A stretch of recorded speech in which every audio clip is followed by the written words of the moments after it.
anyos. Nasungkit ang corona sa binibining Pilipinas at magiging kinatawa ng bansa sa Miss Universe pageant. Kaibigan, Ara Arida, welcome to the program.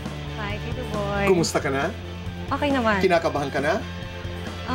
Ganun pa rin, Tito Boy. Pero syempre, mas focus ako ngayon. Habang palapit ang December, hopefully ang Miss Universe.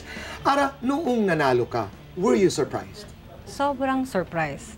Kasi sa akin, yung ina-expect ko, sa totoo, yung ina-expect ko lang po is maging semi-finalist. Ayun talaga yung ina-expect ko. Then, sabi ko makapasok lang ako dito. Si God na bahala sa akin. Talaga? Opo. Hindi yung from the very beginning of the contest, ang mindset mo, I am going to be the winner. Walang ganun? Syempre, ayun talaga yung mantra ko noon na mananalo ako dito, na kung merong bibigay na crown sa akin, universe talaga yung, ayun talaga yung, okay. ano ko. Pero yung pinaka-na-expect ko, kasi ayoko naman na mag-expect sa dulo na universe talaga ako, kasi madi-disappoint lang ako kapag hindi ko nakuha. What you're doing was, you were managing your expectations, di ba? Pero looking back, pag tinatanong mo ang sarili mo, bakit ka nanalo? Siguro kasi, sobrang focus ako. Ayun yung masasabi ko, sa buong buhay ko, kahit nung college ako, dinaig pa niya yung pagiging college student ko. Kasi nung college ako, feeling ko parang so-so lang ako. Parang sabi ko sa buhay ko, parang ngayon lang ako naging hardworking ng todo-todo sa buhay ko, yung pagka-focus Kayang-kaya yung chemistry, ha? Pero yung beauty contest, kinarir mo talaga. Ayun yung masasabi ko na, okay. Parang mas nahirapan pa ako dun sa pag-prepare ko ng binibini. Kaysa nung makagraduate ako. Parang, okay. Ilang issues lamang, Ara? Kanina napanood natin sa telebisyon, yung nanay, yung pagdisiplina sa mga anak. Anong comment mo doon? Kasi may certain limitation naman yung pagdidisiplina sa mga bata. Naintindihan ko na pwedeng paluin yung mga bata kasi ganun ako pinalaki actually. Pero not to the point na ganun. Especially in front of the public po. Kasi may certain limitation. Okay lang na paluin mo ng isang beses, mga tipong isang beses na matatandaan niya na for the rest of their life. Pero yung ganun po, hindi siya magandang tingnan. Oo, medyo may pagka-cruel yung dating, no? Lalo na nung siniko nung nanay. Pero ang maganda nito, dahil napapag-usapan at nalalaman ng mga bata at ng mga magulang ang hindi tama, no? Kasi sabi ng isang kaibigan kanina na nakasanayan natin yun, ordinary yan sa ibang lugar. Pero ito yung mga ordinaryo na nakasanayan natin na mali, na dapat ihinto. Makakalaban mo si Riza, ang Miss Universe Canada. What do you wanna say? Ay, nakakatuwa na unang naisip ko, meron na akong makakausap sa Miss Universe. Sabi ko, kahit yung mga friends ko, sabi nila, may friend ka na dyan. So, parang mas maganda, mas madali kang makakamingal sa ibang girls kasi may makakausap ka na. Sigurado ako maghahanapan kayo. Pagdating ni Riza, hanapin niya kung sinong binibining Pilipinas, di ba? Kasi nanggaling. That's a good way of looking at it. Halimbawa lang, ito pang beauty contest question. If you were given a chance to invite someone to a, private dinner, sa buong mundo, halimbawa sa lahat, sino ang iimbitahan mo? Ako, iniisip ko talaga, Kate Middleton. Talaga? Bakit? Kasi parang, di ba, yung parang sa situation ko ngayon, parang siya yung tinitingnan ko, kung paano siya gumalaw, paano siya kumilos. No? Opo.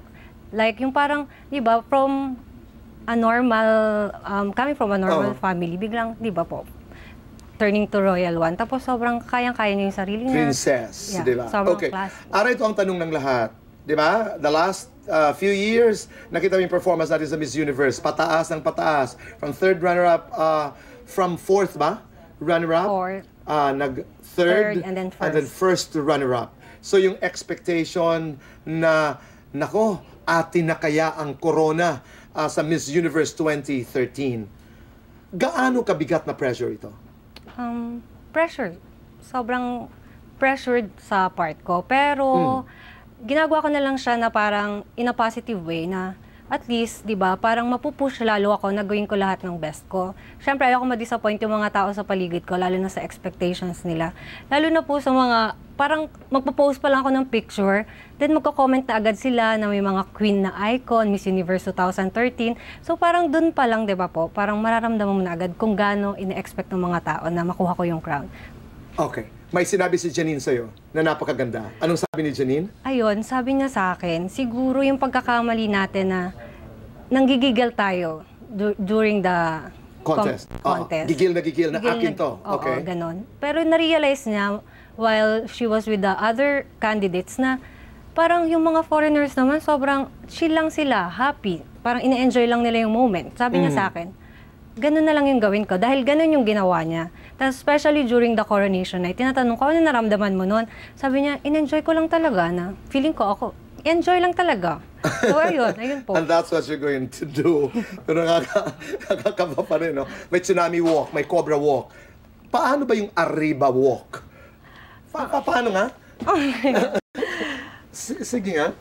Nadala lang yun ng, siguro dahil sa sobrang, basta with hips. With hips and then dapat relax lang yung shoulder. So, okay. Parang during my swimsuit competition, parang inisip ko na lang, di ba?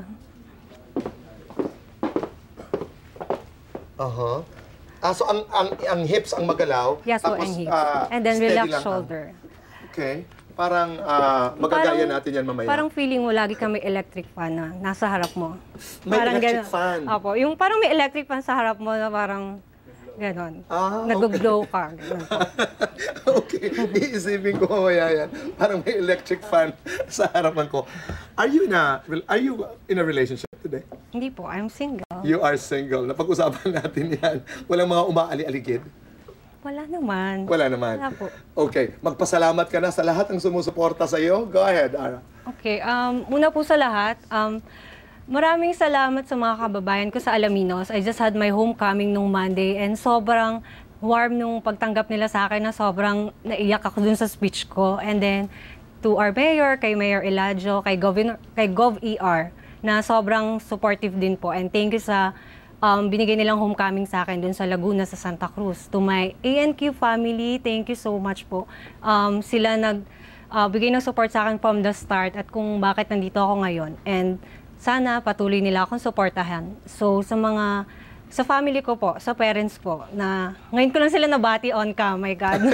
Thank you sa mom ko, sa dad ko, sa sister ko. And to my 2 titas na sobrang sumusuporta sa akin during Binibini, financial support, sila yung nagbibigay sa akin.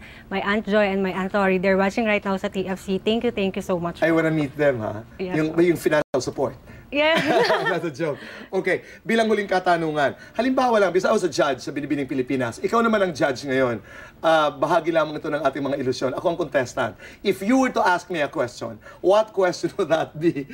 At susubukan natin sagutin. Okay, kunwari you're candidate number 41. Number mo yan. Okay. Candidate number 41. Here's my question. So, if you would to meet Dan Brown, Ala ka.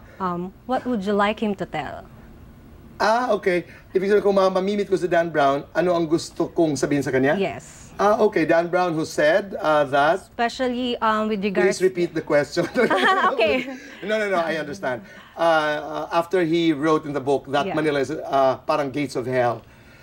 Julius, tulungan mo ako dito. Thank you, Judge, for your question. Thank you very much.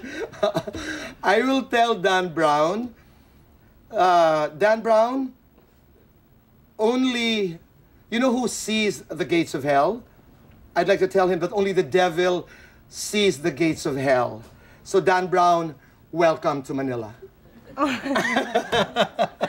Very nice answer. Maraming salamat. Mananalo ako doon. Yes po. Maraming salamat, Ara. Thank you. And all the best. Sana'y masungkit natin ang corona. Yes, Thank you very much. Ara Arida, ikaw na. No, Tito Boy, ikaw na.